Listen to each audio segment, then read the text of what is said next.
Welcome back to another Neat and Mixed. I'm Jonathan. I'm your boy Brandon. There we go. See, you did it right this time. You threw me off last time, and I was worried about you. I know. But you came around. You came around. You were also bad cop. Made me feel real good because I was sort of good cop. I wasn't like great cop, but I was sort of good. You know, it's part of the job. It is. It you is. know, you have to be honest with the reviews. And I think we're going to do something that we love to do, and that is craft brands. So, what is your favorite thing about a craft brand these days? My favorite is I just love the story of what goes into that one bottle. Mm-hmm. Whether that be, obviously just if they sourced it from somewhere, or if they're doing it on their own, or if they're doing something special with it. It's just refreshing to see other than your big conglomerates that are just been doing it, A certain way which works, but it's just something new and fresh, right? Well, I was gonna say, and that's I think what we're gonna get into with these, and that's why I love craft brands. They do different things, like you said, they do such different things. You're gonna love the story behind this one, and if you're a Woodinville fan, you can tell that's a whole different label. Yeah, and then we are huge fans of 15 Stars, another craft brand that does some amazing things. Right. So, shall we dive in first to the Woodinville? I'm in. All right. Cheers. Cheers. Well, almost forgot the. Ooh, okay, that smells really good. So this is an 8-year, but it's not exactly an 8-year. So it's an 8-year, but not exactly an 8-year. Correct. Because 7 point. No, it's like 8.5. Oh, okay. But the whole process to get to this 8-year took about 10.5 years. Oh.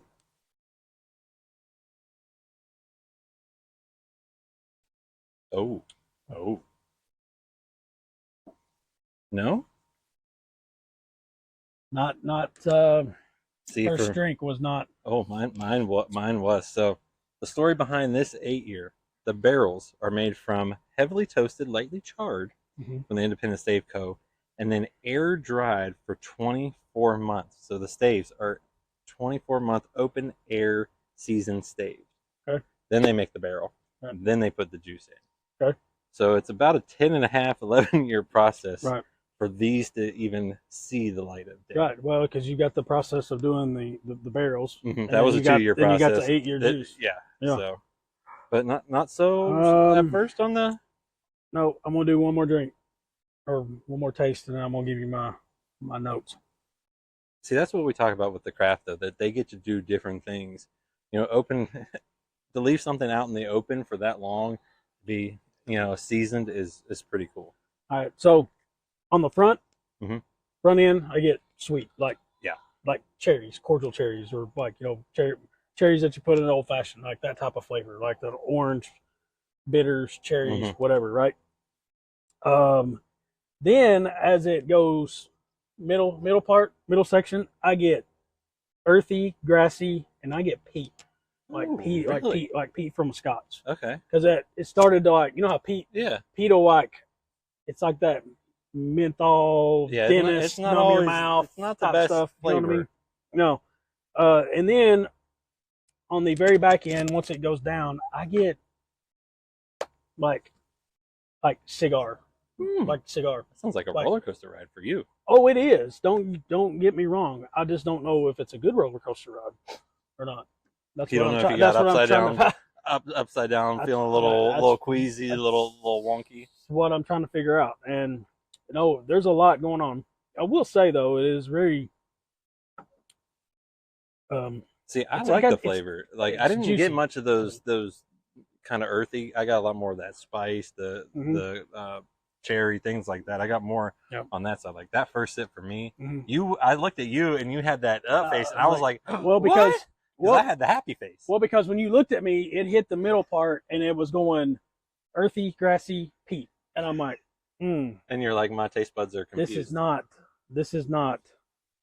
And this one comes in at 100 proof. And if you don't know where Woodinville is, out of Washington State, I think when we're recording this will come out during National Bourbon Heritage Month. It is now available nationwide, but they have people camp out overnight to get this bad boy because a couple people got bottle 1 and 2. We got bottle 546. So we were, Hey, we were on the list. We were on the list, though. So matters. But I will say this is a prime candidate, and stay tuned. Ooh.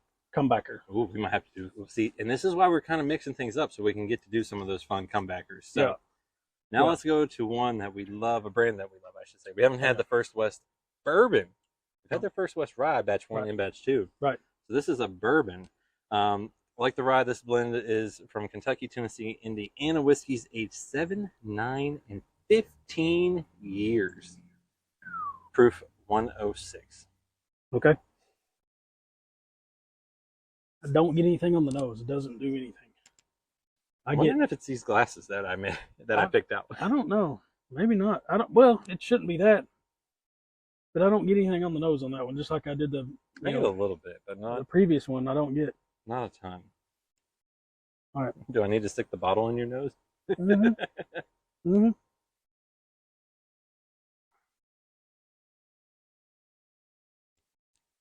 Very, very smooth on the front end, the front and middle. Back end, and you just get the little burn on the back end. That is about as smooth as I've had in a while. That's pretty smooth. Yeah. That's honestly, it's like, it's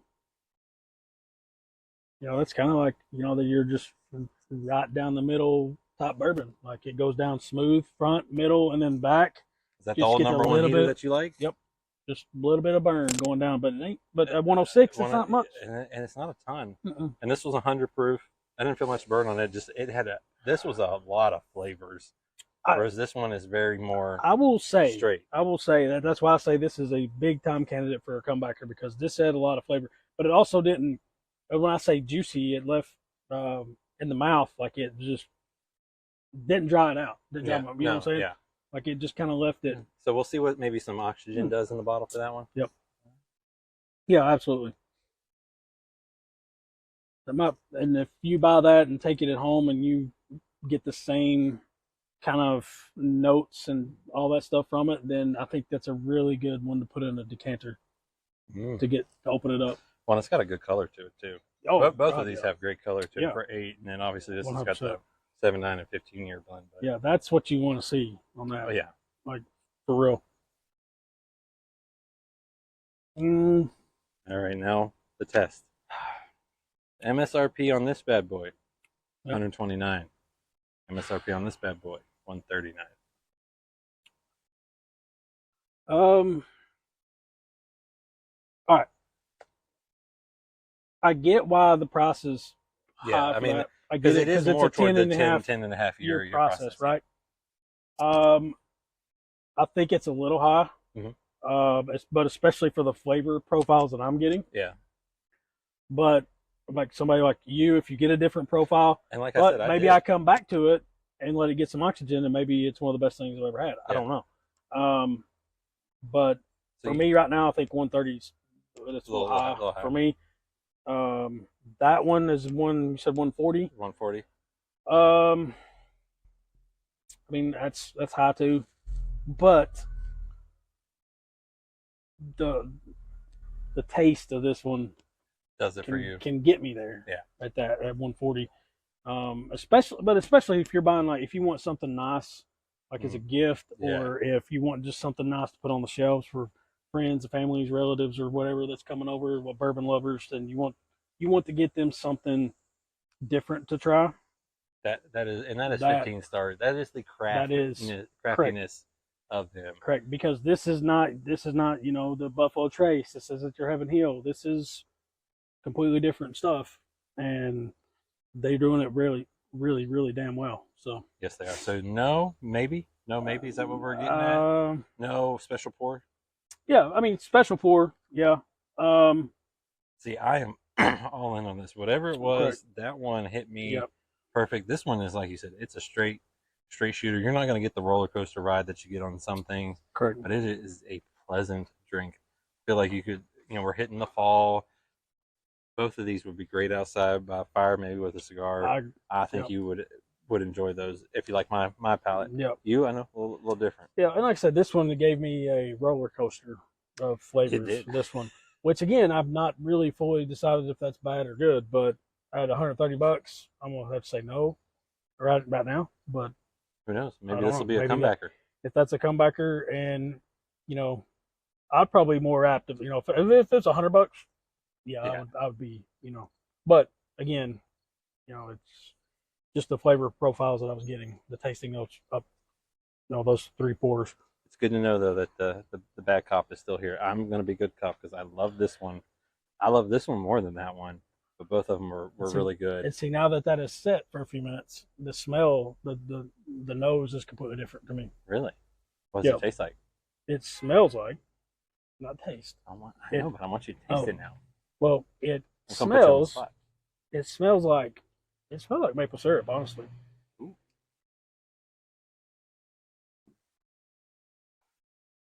No, taste is still the same.